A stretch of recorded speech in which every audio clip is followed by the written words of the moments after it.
Impresionante, acabo de ver su currículum en Ogilvy, más de 14 años, pasando por distintos departamentos y muy enfocada a todo el tema de marketing digital, con una larga experiencia y yo creo que nos puede aportar mucho en su ponencia de marketing del siglo XXI, si quiero, ligado con el festival. Nada más, ella es la que tiene que hablar, más o menos me han dicho que durará en torno a 1 hora la ponencia. Espero que nos entretenga mucho a todos, seguro sí. Patou, you got time. Thank you.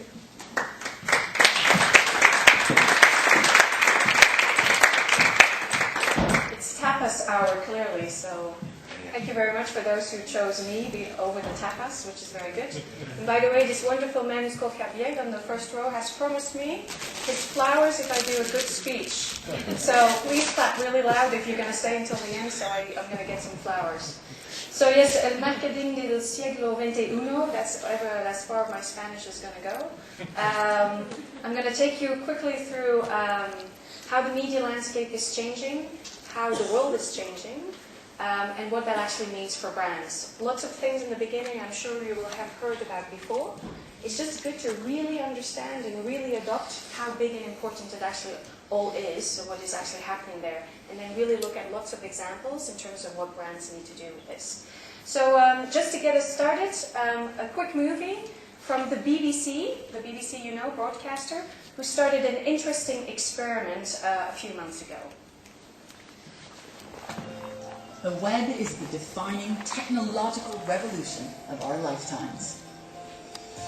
Almost 2 billion of us are now online. And in the 10 years that I've been studying the web and writing about it as a journalist, I've seen it take our world and shake it apart. The web has created unimaginable wealth, yet encouraged millions to work for nothing. It's challenged authority, yet allowed regimes to spy and censor as never before. And it's been blamed for creating a generation of web addicts. It opened up new realms of knowledge. In this series, I'll be meeting all the pioneers and key players.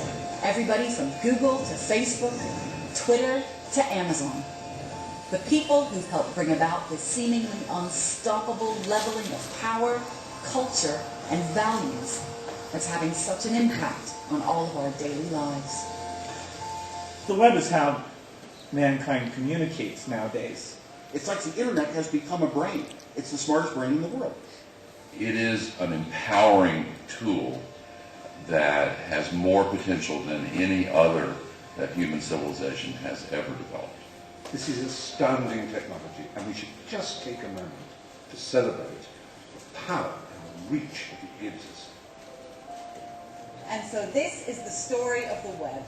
But it's more than that. This is also the story of how the web is remaking our world.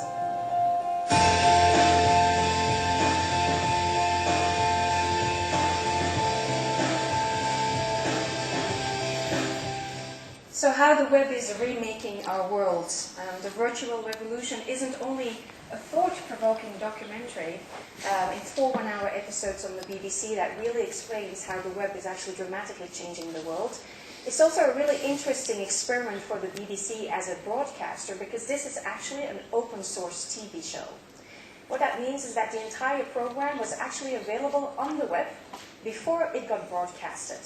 But it wasn't on the web in its final format. What you could find online was the rough material, the ideas, the outlines, for viewers to truly participate, to suggest what the program needed to look like, to upload their own material. Even the name of the program was up to the public to decide. And their ideas could be sent in via email, via the site, or even via Twitter. That amazing web service that in only a few years' time has managed now to convince 200 million people to use Twitter every month to send each other 2 billion short messages every month.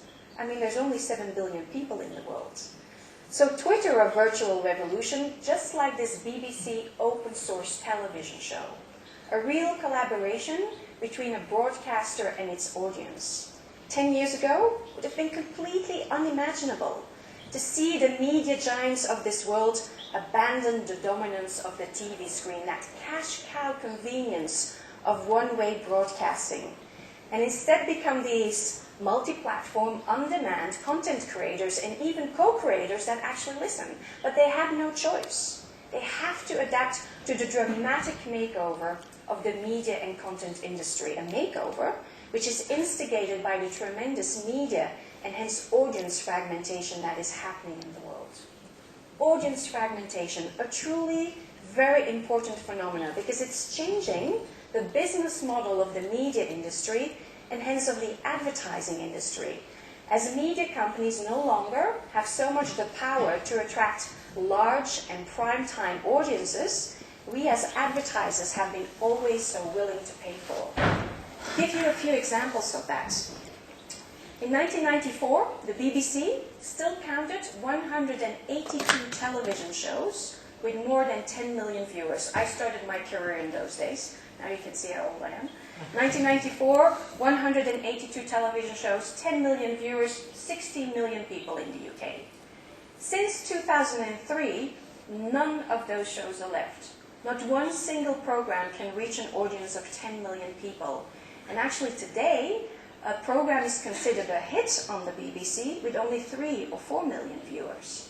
Same is happening in all corners of the world. In France, a movie on the #1 television channel attracts half the audience today as it did 5 years ago. So yes, audience fragmentation, you're very familiar with it. It has changed the entire shape of the newspaper industry, but is now also dramatically changing the television industry. And they were quite reluctant for a while, but now they're adapting fast, accelerated by the tremendous success, of course, of YouTube. Because talking about YouTube, launched how many years ago? Guys? 6 years exactly? Very good. IAB, I think we're here. Yeah, you guys all know this. So, launched 6 years ago. I know you know the numbers, but let them really kind of ring through. Today, 2.5 billion videos get watched on YouTube every day. There's again only 7 billion people in the world. 34 hours of video content get uploaded on YouTube every minute. What does that mean for countries? Well, in the UK, 25 million people watch in total 2.5 billion videos on YouTube every month. That means half of the UK population watching each, on average, 3 videos on YouTube every day. And in many more countries around the world, the same share of the population watches even more videos online. So the TV companies took the hint, and they are now starting to move their television content onto the internet, quickly becoming a very popular category.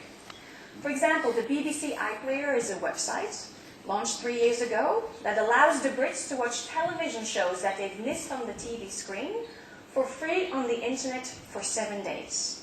3 years after its launch, it's servicing over 120 million streams every month. And the latest figure shows that the Brits love watching the iPlayer on their mobile phones. And very interestingly, with big peaks in traffic reported after 9 p.m. and on Saturday and on Sunday morning, suggesting that the Brits are actually snuggling up with their favorite television shows on their mobile phones, not while they're out of the house, but inside the house. So yes, catch-up TV sites like this are increasingly available from all leading broadcasters in the world, including here in Spain. They're basically democratizing the living room, well, to all computers in the world. But this isn't the only thing that is happening. Really, the television industry is changing dramatically because more players are on their way. If you're so lucky to live in France, Germany, the UK, you can rent and buy thousands of television shows and movies you like on iTunes. You have to pay for it. So, a broadcaster in the US came up with even a better idea. NBC 3 years ago launched a site in the US called Hulu. And Hulu is about so much more than catch-up television. It doesn't only give you shows after they've appeared on the TV screen. It actually gives you free advertising-supported access to thousands of television shows and movies at your fingertips. Hello, Earth. I'm Alec Baldwin, TV star. You know, they say TV will rot your brain. That's absurd. TV only softens the brain, like a ripe banana. To take it all the way, we've created Hulu. Hulu beams TV directly to your portable computing devices, giving you more of the cerebral, gelatinizing shows you want anytime, anywhere, for free.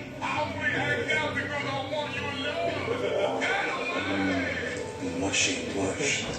And the best part is there's nothing you can do to stop it. I mean, what are you going to do, turn off your TV and your computer?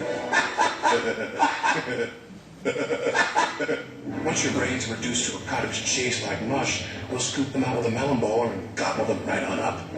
Oops, I think I'm drooling a little. Because we're aliens. And that's how we roll. Hulu, an evil plot to destroy the world. Enjoy.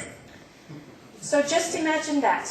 All of your favorite television shows and movies available at your fingertips when you want to watch them, not when a scheduler tells you to do so, and for free.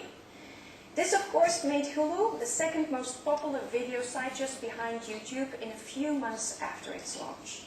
Today, 2.5 years after its launch, it is servicing over 1 billion streams every month to 40 million unique visitors in the US. That's basically 20% of the US population watching each on average 25 programs on Hulu every month. The 15 billion hours spent watching TV on the Hulu website even made that company, that made us all familiar with not broadcast TV but broadcast yourself, very jealous. So YouTube, who was only always about user-generated content, has now started offering television shows and movies as well. And anybody here already has got an iPad? Who's got one? Well, for all the rest of you, it has to be your best Christmas gift ever. So make sure you tell your partner. And I promise it's really true, and I don't work for Apple. So, because this really is so much more than an iPhone on steroids. It dramatically changes your content consumption. Again, thanks to iTunes, you've got access to all of these TV shows and movies, and it's great. But also thanks to, for example, Zinio iPad application, you carry an entire magazine store with you wherever you go. Hundreds of magazines, all different languages, with interactive features and the latest and the back issues at your fingertips. So tremendous choice, well, increasingly more interactivity, and you are saving the trees. It's absolutely phenomenal. All in all, just to say, in case you haven't realized yet, the media industry is going through a dramatic transformation. Media channels used to have, not so long ago, a single purpose. Radio programs were to listen to, TVs were to watch, and newspapers were there to read.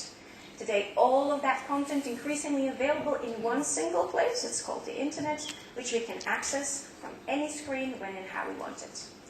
Which brings me back, though, to the virtual revolution, that BBC open source television show, because it's evidence of more change on its way.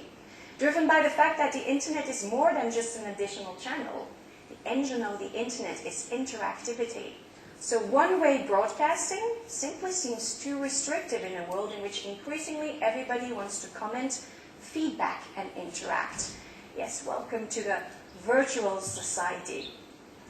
Our constant social evolution, from hunters to tribes, villages, cities, nations, has entered in a new phase, that of a virtual society, in which physical boundaries between people are disintegrating, allowing everybody to connect and interact. And I know you know this, and you all know the uptake of social media, but what you have to realize, or what brands really have to realize, is that this goes way beyond just a few channels that are incredibly popular in the world. It's driving how the world is communicating and behaving in new ways. Because just think about it.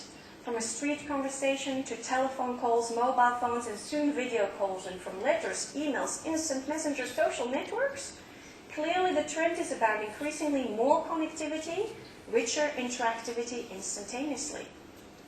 So according to Nielsen, already 2/3 of the online population now visit social networks, so sites that allow us to connect 24/7. As a result, social network usage in the world has absolutely exploded. They now exist for any community, not only the big social networks, but doctors, mothers, fathers, pet owners, everybody can connect. It's become the #1 web activity in the world, as you know. meaning it actually outperforms even web-based email, more popular than email, and more popular than the #1 driver of the internet success story. What has been responsible for the success of the internet mostly? Porn. Porn was really driving the usage. And so social networking is more popular than porn? That's pretty good news, I think. Or, well, maybe. But here's a more scary fact. 1 in 8 couples, actually, who got married in the US last year, met each other over a social network. What's even more interesting about social network is it's more popular than internet usage. It's truly a global phenomenon. In developing markets far away, time spent on social networks tends to be double that of the worldwide average. So here's a fact that I'm sure you've heard about before. Still, just realize what it actually means. If Facebook would actually be considered a country, it would be considered the 3rd largest country in the world. And social network popularity will only grow thanks to mobile phones, on which it's quickly becoming the most popular feature, and again in all corners of the world. For example, in South Africa, half of the population is registered for sending each other 250 million messages every day on a social network that only exists on mobile phones.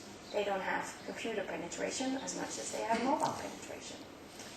So the virtual society is about interactivity, but also about another real consumer new behavior, and that's collaboration.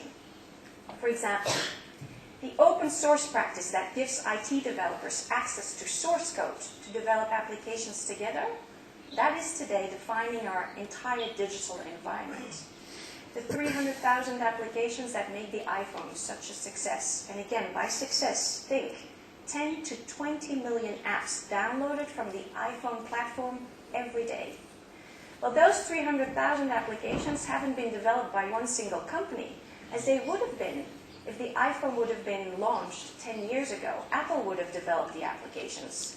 But today, in this more collaborative virtual society, 50,000 different developer companies. But by the way, it's not just the geeks who collaborate on the internet, it's all of us. Did you know that Facebook users, people like you and me, translated Facebook from English to Spanish in 4 weeks' time at no cost for Facebook? We did that, not a translation company. And here's how Lacta, a chocolate brand in Greece, also activated consumer collaboration for the promotion of its brand. Following the success of Lacta's first interactive film, Love at First Sight, we quickly set out to produce the next integrated campaign for Greece's leading chocolate brand. This time around, instead of producing another love story ourselves, we set out to create one together with the audience. In the age of social media and crowdsourcing, we decided to ask people to send in their real love stories. The promise? We would turn one of them into a movie for everyone to see. Our initial goal was to select one out of potentially 100 stories, but it seemed everyone wanted to share their own, and we ended up receiving 1,307 original ones. Just reading and evaluating all of them became a major undertaking in itself. After a month of reading and selecting, we came down to 5 candidate stories, and a committee voted on one of them.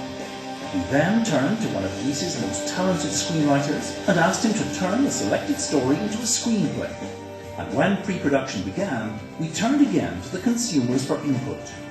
Running another TV ad, we asked people to go online and vote for the casting. A series of screen tests were conducted with young actors vying for the lead roles.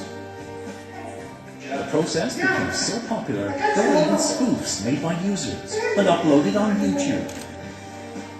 And people passionately voted for their favorite choices. We even asked users to vote on character names and on matters like styling and clothes. And then, after much preparation, we started filming and invited everyone to see by continuous updates on our Facebook page and blog. Throughout the 2 weeks shoot, we kept posting behind-the-scene reports on YouTube and Flickr accounts on a daily basis. We even invited fans on the set to appear as extras. When filming wrapped and post-production began, we started work on marketing the film to an even bigger audience. We got the word out that our premiere was coming, but not only online as expected. The movie had attracted so much interest, it was picked up by Greece's top TV channel to be shown as content celebrating Valentine's Day. Even the song we commissioned for the film had by now become a major hit. On the day of the premiere, the film attracted 12% viewer share and was seen by more than 335,000 Greeks. The online premiere was equally impressive. In the first few weeks, the film gathered an additional 150,000 views and more than 20,000 fans on Facebook. Having helped produce the film, people were now falling in love with the characters we created with them in the first place. The numbers seem low, but it's Greece after all, small country. What is most important, this isn't a digital campaign that the company did. This is its brand, its annual promotional campaign, increasing sales by 32%. Collaboration. People actually collaborate all the time, you and me. Have you realized, or have brands realized, that customer service, for example, is moving out of call centers into the hands of their customers on the web? Because, for example, think about your own case. When you're trying to make your phone do something or your computer do something, it's not broken, but you're figuring out one of those new features. Will you call the call center? No? It's very unlikely. More likely, you will go on the internet. You will search. You will go to the brand website, right? You might even ask your Facebook friends. Basically, what you're doing is searching, browsing, and contributing to answers and tips posted on the internet. That's why Dell, you know Dell, leading computer company in the world, in the last 3 years has moved away from just pointing its customers to its off and even its online care centers. It has opened up channels in social media, has built even more the capability to be able to pick up and respond to conversations that customers are having wherever they are happening on the web around its products. There's a 42 full-time Dell employee staff who does exactly that, just listen to the conversation and respond to that. And as such, they have identified 10,000s of new fixes, ideas, solutions that the company never came up with, customers came up with it. And those solutions have been viewed on the web millions of times, saving Dell millions in phone support. This is, though, not only about 21st century customer service. This is also about realizing that this is how you're actually going to influence people, new people, to come and buy you. Because a recent US study shows that 74% of technology buyers actually choose brands based on these customer experience service conversations they see happening on the internet. It kind of makes sense for technology products, but actually it's happening across many other categories. Health, parenting, traveling, any category that raises questions with consumers, big or small, that people can feel that they can solve by tapping in the opinions of their peers aggregated on the internet. Because yes, talking about opinions, there's so much to say and nothing new that you haven't heard before. But just again, is to make us realize opinions, well, we can express ourselves more than ever before. And the voices of a few people on the internet count more. Some of these key bloggers, as you know, have actually gathered audiences potentially as influential as some of the publications. So yes, the voices of a few people count more. But actually equally important is this cumulative effect of hundreds and thousands of little opinions and reviews posted by people on the internet all the time. TripAdvisor. If you plan a trip, are you going to have a look at reviews of hotels and travel? 10 years ago, completely unimaginable. TripAdvisor, 25 million reviews of 500,000 hotels and attractions. Amazon built an entire business model on user reviews and ratings. But we always think of these official review sites and companies. Actually today, whether you go to the internet to find an opinion about a car you need to buy, or a recipe you want to cook, or a baby toy, or a coffee, or wine, you're going to come across opinions of consumers. And you're going to take them somewhat into account. Maybe not black or white, but you're certainly going to look at them. What is happening? Well, as a Nielsen study shows, a global Nielsen study, shows that 81% of online consumers take into account consumers' opinions posted on the internet in their purchase decisions. This is probably the most important fact that I will give you today. Lots of people take into account consumer opinions in their purchase decisions. Which agency is not doing big campaigns over there, but actually saying we're going to help you with consumer opinions on the internet about your products? It's the most important form of new advertising. Why is this actually kind of happening? Why do we kind of care about these opinions? Well, because we live in a society in which there is incredible choice, which fuels our need for trusted advice and recommendations. And after 100 years of commercial communication, we're a little skeptical of advertisers. We trust each other's opinions the most. And you know what? As you know, that's nothing new. Word of mouth has always existed. But digital has truly accelerated this whole phenomena of sharing and accessing opinions of other people. As such, this global Nielsen study of 25,000 consumers in the world shows that 90% of people trust an opinion posted on the internet by a friend. That makes sense, right? You're searching for a car or a hotel, and actually Google is going to privilege an opinion if you connect with Facebook, an opinion of your friend. So I'm going to see Jordi, not sure if you're our friend though. No. If you, I'm going to see that Jordi has been there or says something about it, that matters to me. 70% also take into account opinions made by strangers. So again, reviewing opinions, most important new form of advertising. Let me show you an example of that. I recently went to Moscow and I stayed at a Radisson Royal and I used Foursquare. You guys all know what Foursquare is, huh? Yeah? Is somebody who doesn't know what Foursquare is? Okay. Or I'm going too fast. Foursquare, Facebook Places. Mm-hmm. Yeah? So a social network that is privileged around locations. So you basically use your mobile phone to check in at the Congress Palace or at a hotel. You say, I'm here, and then you can post a little comment with it.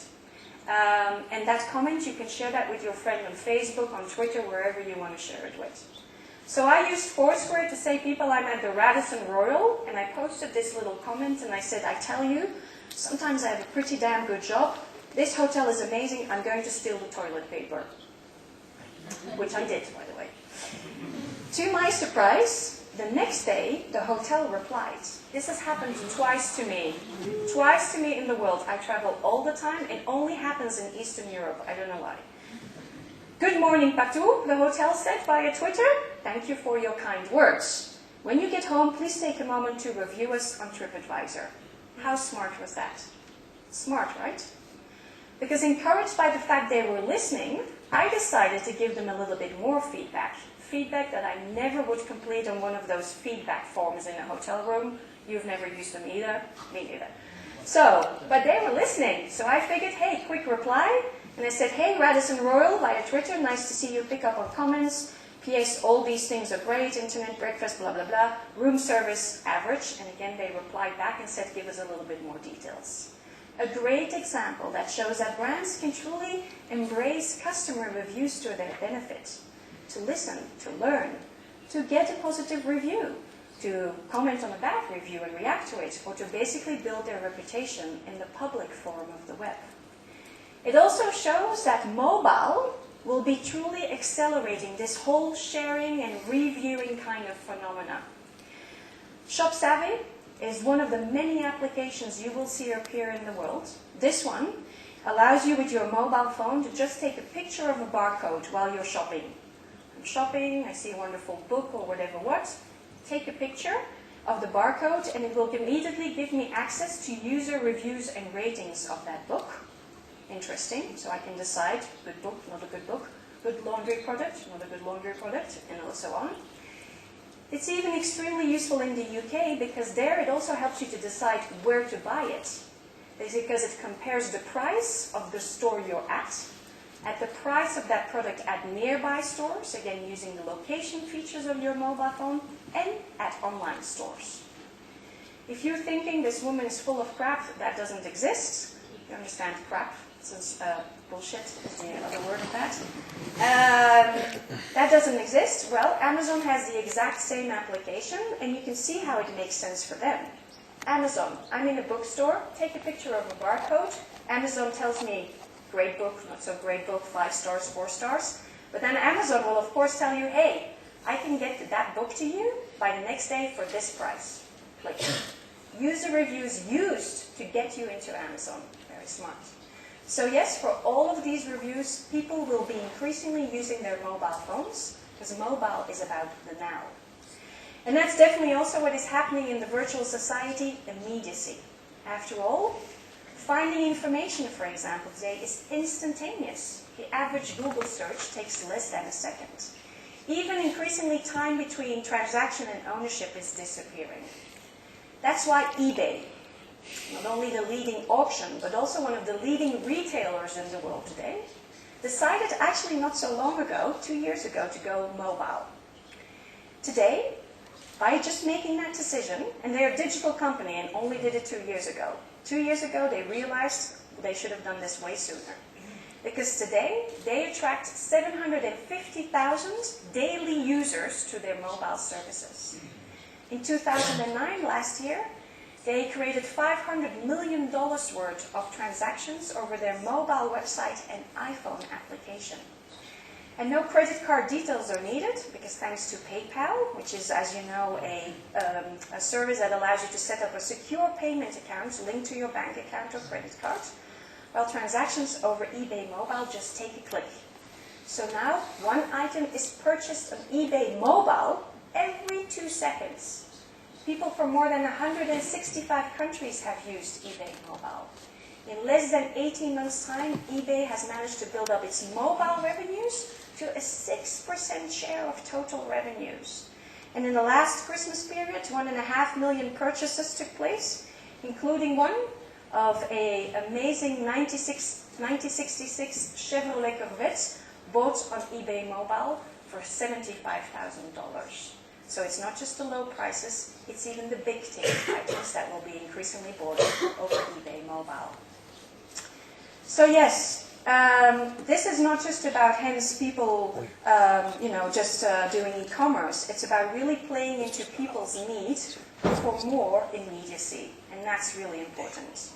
Which gets me to the last point, because there's one last thing that consumers in the virtual society want, and that is more value. 80% of people online regularly consult price information on the internet before they go shopping. So what world are we facing? We're increasingly facing a virtual society which all of the world's price information is available on the internet, increasingly more. And people are increasingly using that to hunt down the lowest fare for a flight, or the best price for a television, or the cheapest place to shop. So in such a world, brands have only 2 choices. Either to continue to really compete in the price war, or to surround their products and services with higher value, with experiences that are harder to price. That's why Johnson & Johnson, you know Johnson & Johnson, J&J, many years ago, over 10 years ago, bought babycenter.com. It's a rich magazine for parents online. Why did they do that? Their key target audience is parents. They wanted to find the way to their heart with rich parenting information. And since then, well, they've extended that magazine with all kinds of social, mobile, community, and yes, also coupons and other services. Sue has been sent a mobile coupon for a free sample of head-to-toe baby wash. Good for baby, good for Sue. And all she had to do was text her due date to the baby centre. Sue is relieved to discover that strange cravings are common amongst expectant mums. Jenny has just eaten a pickled onion sandwich. So services and communities all via your mobile phone. Anyway, Baby Center covers a lot of different things that's all around parenting. Lots of interesting services. As soon as you give your due date of your baby, all kinds of relevant information comes your way. Now, what did they achieve? Baby Center today is the #1 global parenting destination in the world. #1 in the world. It reaches 78% of all new and expecting moms in the United States. 90 million people, more parents, more every month in 16 countries around the world. And this isn't a media company, this is a program owned by a brand. So yes, in the virtual society, brands have all kinds of new opportunities. Before we look at what brands need to do with that, just a few, summing up observations. So we are facing, on one hand, this dramatically changed media landscape, one far different from the old world of one-way broadcasting. And we increasingly live in this virtual society in which technology has enabled free access to nearly any information resource. Tools and platforms encourage interactivity and collaboration. Consumer opinions shape our purchase decisions, and the demands of shoppers have never been higher. Immediate fulfillment, higher value, often for free, is expected. This isn't about the popularity of social media channels, about what I should be doing on Facebook. This is nothing less than a new world of communications in which brands need to adapt.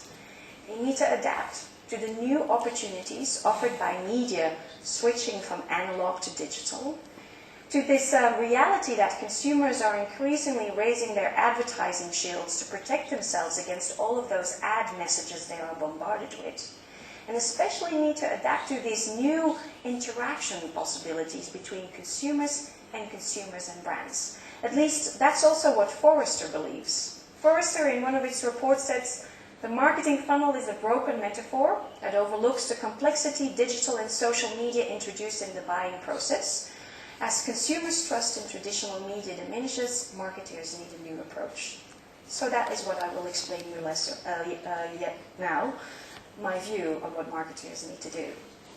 It starts with the marketing funnel, the holy grail of 20th century marketing. Every advertiser, every brand has this marketing funnel. It shows the different relationships or the different stages in a relationship between a consumer and a brand, from awareness, consideration, loyalty, purchase, loyalty, advocacy. That hasn't changed. Those problems still exist and we need to solve them. But what digital has changed is how we solve that funnel. Before, the funnel suggested that you solved it very linearly. Above the line here, you guys with me? Above the line here, and below the line there. And digital, then in the first years of digital, they said, oh, digital is a channel in each of these phases. Well, that's not right. Digital has a transformative effect on the funnel. It makes lines disappear. Above the line, below the line, today there is no more line and no more needs to solve that funnel in such a linear fashion. In the 21st century, the funnel needs to be solved in a much more integrated way. But to be able to do that, brands need to learn new behavior.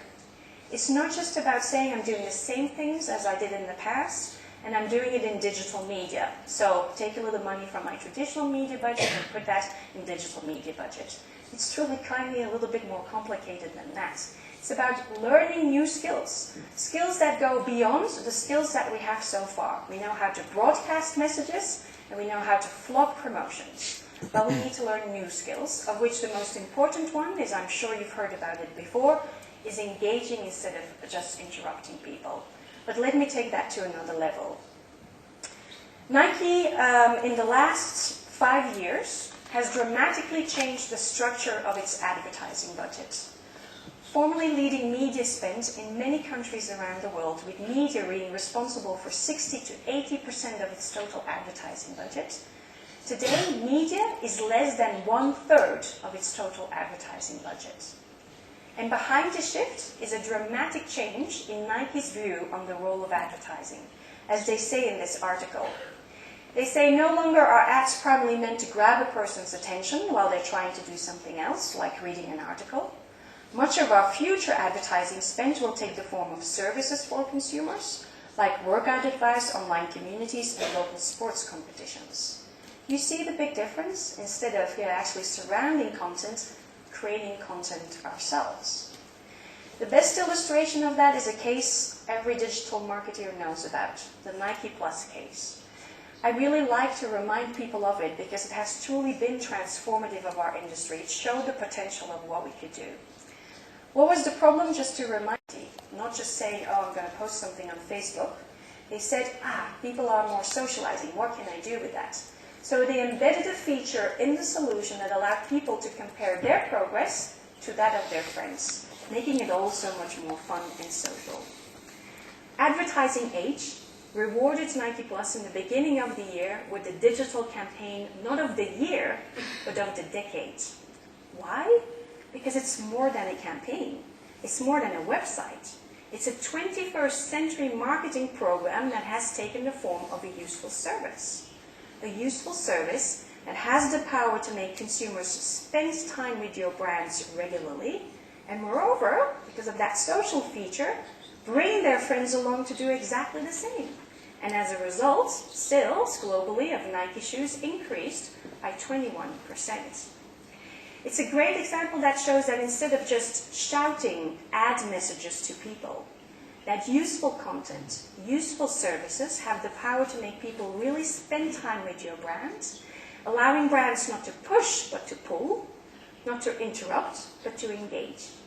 But the key to unlock that engagement is something of value, content. I like to call it branded value because it can take all kinds of shapes and forms. Sometimes it's useful, sometimes it's just entertaining.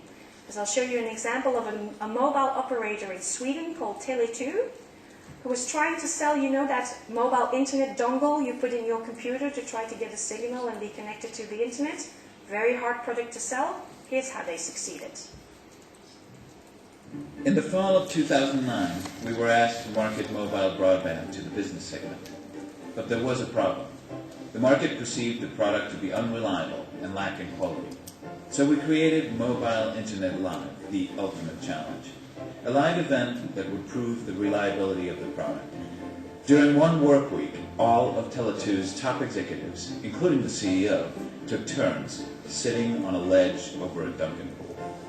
In the meantime, our host, the radio legend Ole Gutt, traveled the country to test mobile broadband in real-work situations.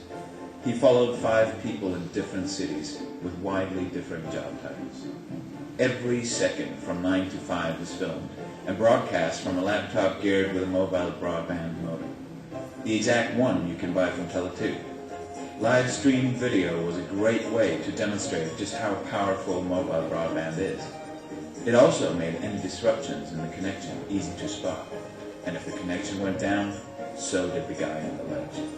Thanks to a GPS tracker, you could see exactly where our host was and where he had been. You could also see all sorts of statistics that showed how the mobile broadband was performing. A bit further down, we collected the highlights from each day. The visitors could interact with the live broadcast.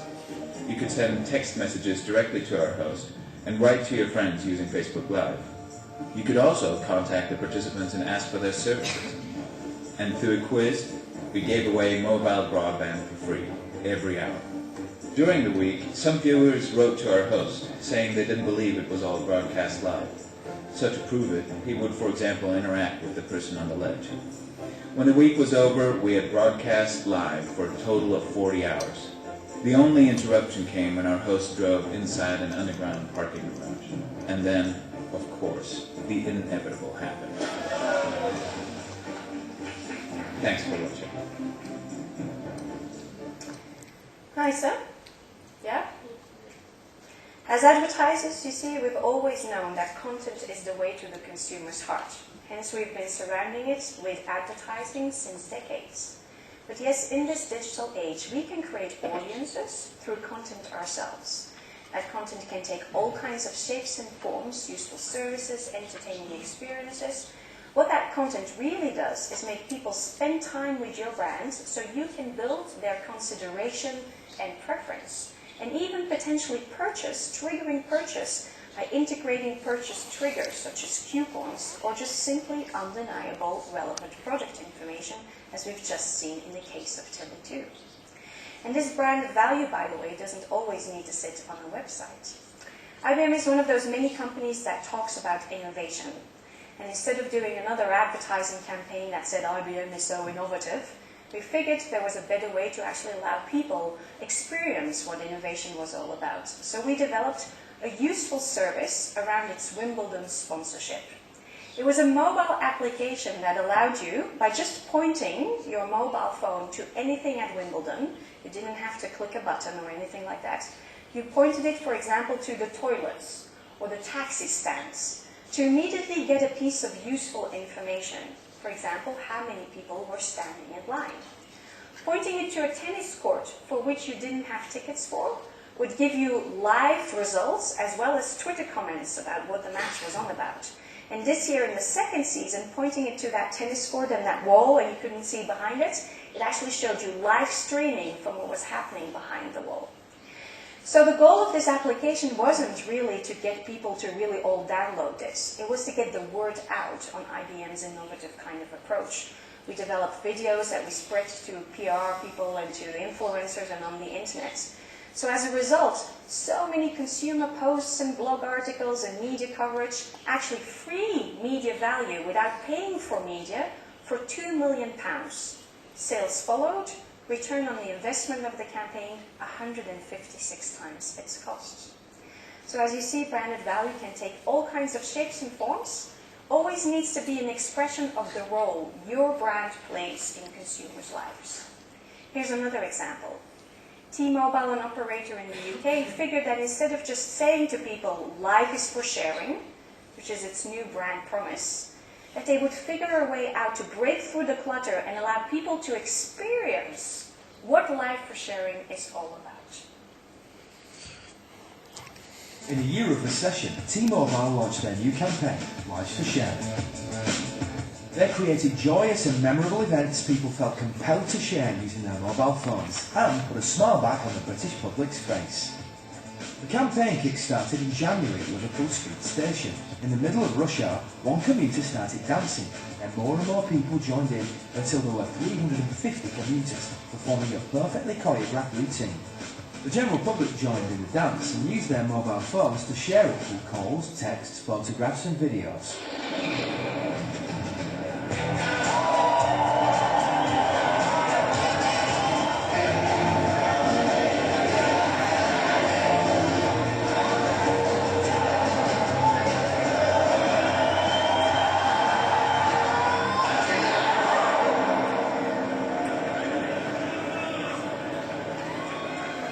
Within moments of the event ending, a media storm began with national and regional TV, radio and newspapers reporting it. It then aired 36 hours later in a special 3-minute commercial break. It took on a life of its own, with 2,500 blogs and 43 Facebook groups springing up, the largest with over 4,500 members. Footage from the event was used for online banners and digital screens. It was reenacted up and down the country and became the inspiration for similar events abroad. After the success of dance, thousands of people from the general public wanted to be involved with the next T-Mobile event. So 3 months later, the date and time was set, and the public were invited via text, Twitter and radio announcements. Right, tonight, if you fancy being part of the next T-Mobile ever, get down to Trafalgar Square about 6 p.m. By 6 o'clock, over 13,500 people had come to take part in the new T-Mobile event, without knowing they were going to be singing. This latest T-Mobile event won't be dancing. We're all going to be singing!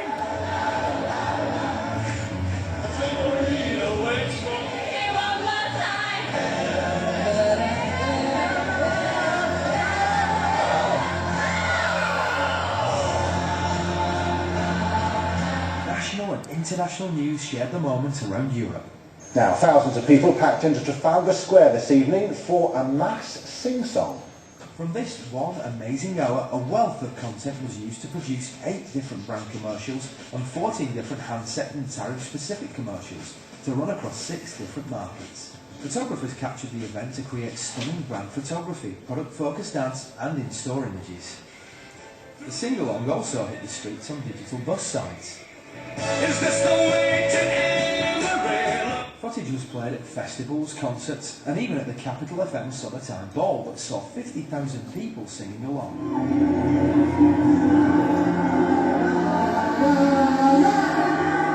It also went on tour around Britain, with the public voting on the YouTube channel as to which city it should go to next. Overall, the Lives for Sharing campaign achieved over 30 million hits online. whilst consumer-generated content received nearly 3 million hits. The whole campaign produced over £2.5 million worth of free media coverage. And in a year when national high street sales were at an all-time low, T-Mobile stores received record footfall. And despite a recession, sales have increased by 29%. So a great campaign that shows that there's lots of consumer posts and blog posts and media coverage creating unseen conversation around the brand, which is a second new marketing behavior that marketeers really have to adopt. Because the biggest mass media of the future is the consumer. He's the most powerful new mass media that we will have. So instead of just knowing how to, let's say, pay for media, we have to try to get earned media, which is a very new skill. It's instead of communicating directly to you and you, it's trying to influence you so you'll talk to your friends. What it really needs is hence a contagious idea. It needs something at the heart that will make people talk. Because as the Word of Mouth Marketing Association says, word of mouth is first about giving people a reason to talk about your brand. So here's how we put that in practice for a cereals brand in Canada. Breakfast cereals, you will eat it, I hope, very healthy. Well, Shreddies is a breakfast cereals. It hadn't been advertised since 1999, so it was in the number 12 spot in the marketplace. We brought it back, increased sales by 8%, and here's how we did it. For 68 years, Shreddy cereal remained the same. Wheat squares. And that's what Canadians thought of when they thought of Shreddy's personality. Squares. Until now, under the guidance of the world's leading scientists, we created a cereal revolution. Diamond Shreddies. To promote this angular upgrade, we created a multimedia campaign that included a package redesign. Outdoor. Oh.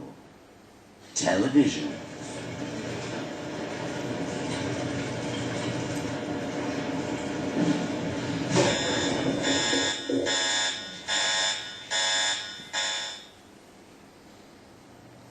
Shreddies is supposed to be square. Have any of these diamond shapes gone out? Print. Yes. Funny. Uh-oh. A website. And viral videos. So Shreddies is actually introducing a new product, which is something very exciting for them. So they're introducing new diamond Shreddies. Interesting. It is interesting.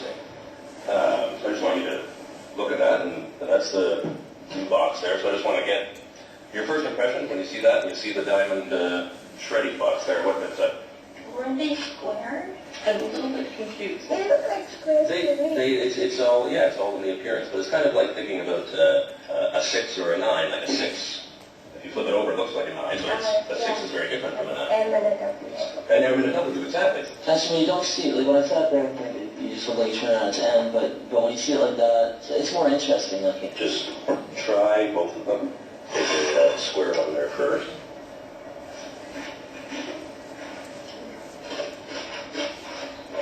Diamond shape.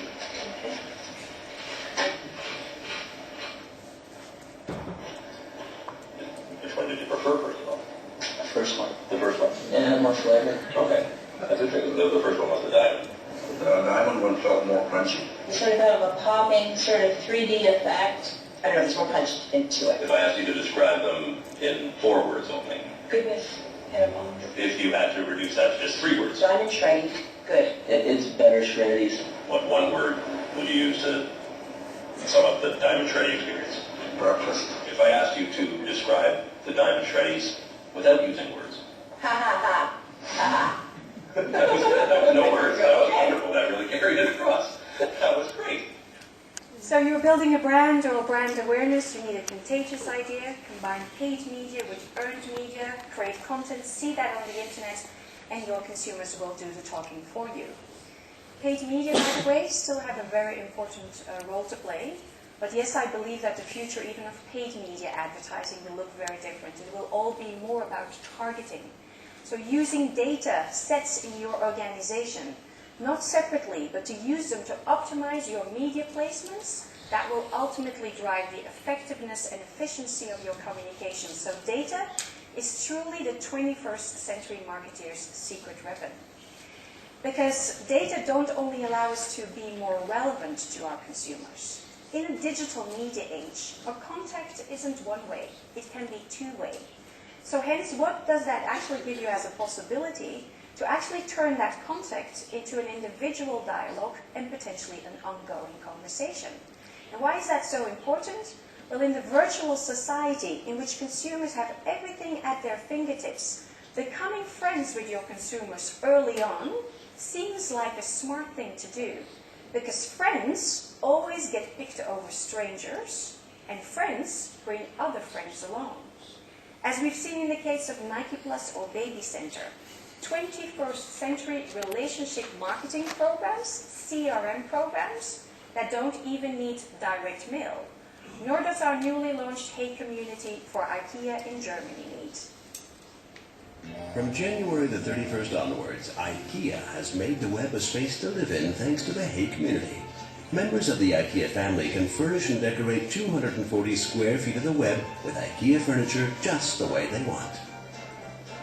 Moreover, they can print out a shopping list containing the furniture of their dream room to take along on their next IKEA shopping tour. Or exchange their opinions in forums about all sorts of topics about living. But the most important thing about a community is the many people who participate. How does it work? With the IKEA Family Film Studio Tour. 2 green boxes tour Germany for 24 weeks, from one IKEA store to the next. IKEA family members can get themselves filmed inside these boxes. We will edit these films overnight and upload them directly to the user's Hey Community account. Now every user can decorate and furnish the space around them just the way they want.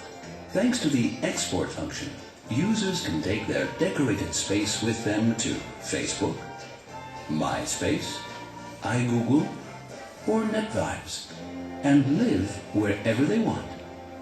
Community members' lively spaces arouse others' interest in being part of the Hey Community, serving as advertising. That's how the IKEA Family Film Studio promotion gets people from the web into the store, and from the store into the web, and all of them together to form one big, colorful, decorating and furnishing family. Right in its first week, the Hey Community became Germany's largest live-in community.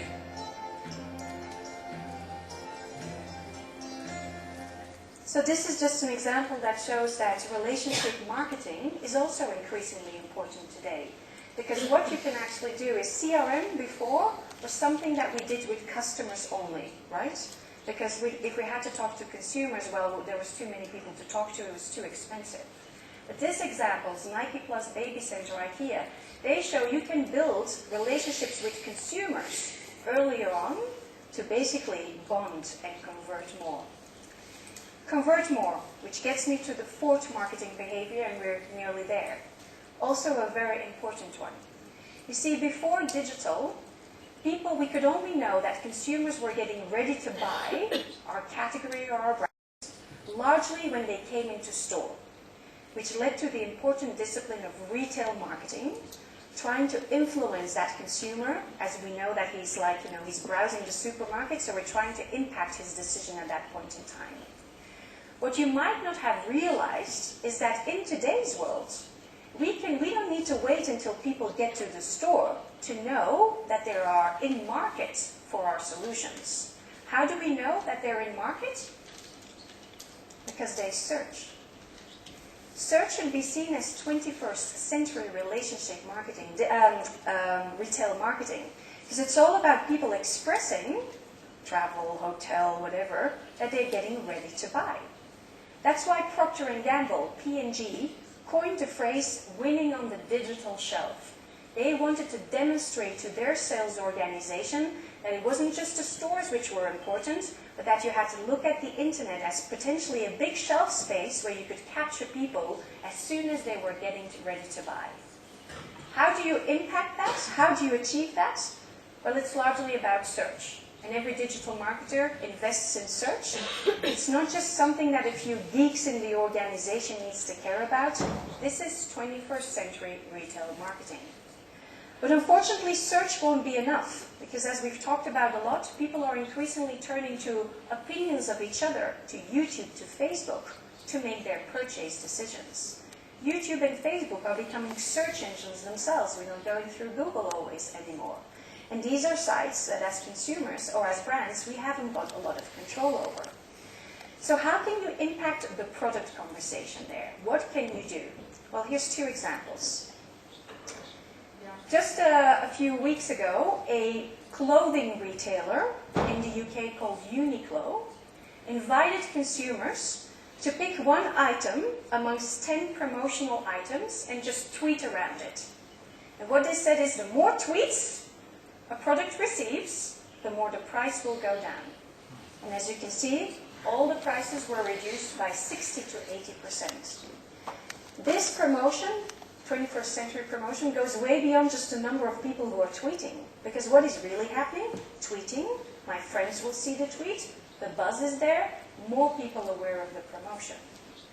So that's short-term product conversation. How do you drive actually long-term, positive, massive conversation around not your campaigns, as we've seen in the Shreddies or T-Mobile example, but around your products? Well, it's about following in the footsteps of Dell. It's about opening up channels in social media in a strategic way. Encouraging conversation around your products to happen there by sharing things around your products and services that people can react to and then responding back. Starbucks is the #1 brand on Facebook, 18 million members, not by doing a campaign on Facebook, but having a strategic approach to product conversation. They did a few campaigns that made sure that people signed up to their Facebook community, but really how they got to 18 million members was by posting 3 or 4 times a week something interesting around their products. Not just their campaigns, something interesting around their products. News, promotions, a little poll, which coffee do you like the best? All with as a purpose to have people interact. Because every time a person interacts, and as an average a person has 150 friends on Facebook, his friends will see it. So Starbucks has been able to calculate that for every 4 people who interact with its page, clicking I like, 3 more people sign up. That's how they got to 18 million members. They also were the first ones to open up a Twitter account and a strategic approach with Foursquare, pushing people to use Foursquare to check in at all of their coffee shops. Why again? More conversation, more check-ins, more buzz on the internet, a better product conversation. And the smartest thing that Starbucks did, and I guess it's to the last marketing behavior, is also by opening up a site where they welcome ideas from their consumers around their products and services, called My Starbucks Idea. And as a result of that, they've received hundreds and thousands of ideas and actually have put hundreds of new product innovations in the works. Listening to consumers is the 5th new marketing behavior that brands really have to embrace strategically. As the last movie, this is how Gatorade is doing that.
Listening always for marketing insights.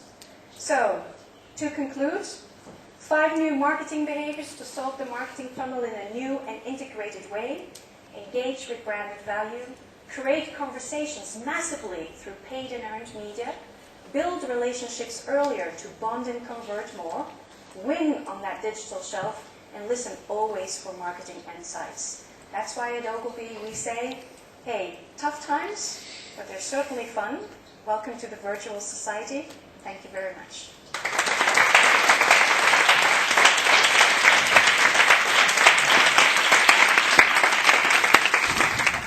Excuse me. Terminamos, disculpad de manera un tanto abrupta.